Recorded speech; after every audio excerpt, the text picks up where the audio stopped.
देवाला फुलं वाहून काय उपयोग? काय उपयोग म्हणजे? अगं फुलं कोणी निर्माण केली आहेत? देवानेच ना.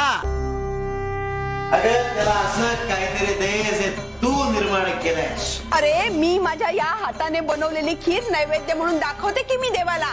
अगं खीर बनवण्याकरता ते साहित्य लागतं, ते कुणी निर्माण केलंय? देवानेच ना. असं काय आहे जे तू निर्माण केलंयस? देवा की देवाला? मी निर्माण केलेलं असं काहीच नाहीये.